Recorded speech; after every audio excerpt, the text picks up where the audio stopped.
Thank you. I am pleased to be a part of this session today with Dr. Ken Harris from the Royal College of Physicians and Surgeons. But just before I start, I'd like to express my personal appreciation to Dr. John Lilly for bringing us all together for this important session. During this session, I will describe the current state of police training in Canada, and Dr. Harris will contrast with the medical model. As we all know, recently, the legitimacy of police has come into question and the trust in police officers has suffered.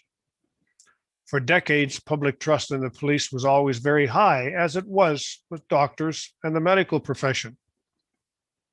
However, recent surveys in Canada have shown a gradual decline in the public confidence in the police.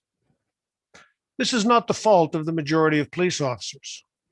Most are very committed to their work and they're there when you need them. It is the lack of any coordinated effort by the federal and provincial governments and the passive interest in police leaders to elevate the police profession in Canada. So let's have a look at the current state of training in Canada. There have been numerous studies and reports, mostly funded by Public Safety Canada, recommending change. Unfortunately, there has been limited effort to act on any of these recommendations. These reports have identified the urgent need to standardize training practices, repeatedly recommended a national entity or college be created, the need to provide evidence-based course content, and, of course, the certification of all new operational police officers. These studies have shown that the basic training is traditional. It is militaristic, focused on rules, regulations, legislation, and procedures. It is inconsistent from province to province and without standards. For example, the length of training for entry-level police constables in each province varies considerably. In British Columbia, it is 42 weeks. Ontario, 24. In the Atlantic provinces, 34 weeks. Saskatchewan, 20. Quebec, 15. The RCMP, 26. And in Alberta, the municipalities of Edmonton and Calgary are both 27 weeks. Police officers have a critical function to perform and have special powers of arrest, search, seizure, and the use of deadly force. Yet the current training curriculum and regime is inconsistent and no certification. If we compare the educational requirements for other disciplines, such as teachers, they require a 3-year post-secondary degree. Registered nurses, a 4-year degree. Hairdressers in Ontario require a 1-year college program with certification. Hairdressers in Alberta, a 2-year apprenticeship program just to qualify for the hairstylist exam. Most entry-level police training programs lack current and important subject matter, such as understanding racism, bias, diversity issues, understanding the impact of Indigenous colonization, dealing with marginalized groups, understanding and dealing with people suffering from mental issues.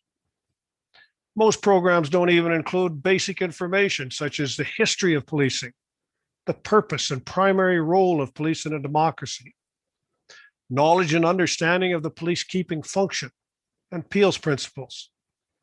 The curriculum is dominated by command, control, paramilitary skills, and quite frankly, it's out of date. Relevant research over the last 2 decades, mostly funded by Public Safety Canada, such as a series of policing studies, Police Sector Council studies, the National Review of Constable Training, Policing Capacity in Canada by the Institute for Strategic International Studies, have all concluded that a national entity or a professional policing college is necessary to bring this standardization and certification for all new police officers. My associates and I also believe it is necessary to ensure the curriculum is in part community driven and that a national college is guided by a board representative of Canadian society and police practitioners. Fortunately, today there is interest in bringing change. Interest has been expressed and supported by the Canadian Police Association, representing rank and file police officers, the Canadian Association of Police Governance, former government ministers, serving senators, several former police chiefs, the Alberta chapter of Black Lives Matter, 2 active working committees on the Canadian Association of Chiefs of Police, and several academics.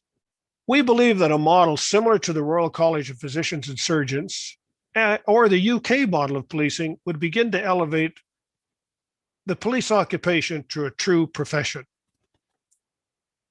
Thank you. I would now like to introduce and welcome Dr. Ken Harris. Ken is the Executive Director of Specialty Education and the Deputy CEO of the Royal College of Physicians and Surgeons. Dr. Harris?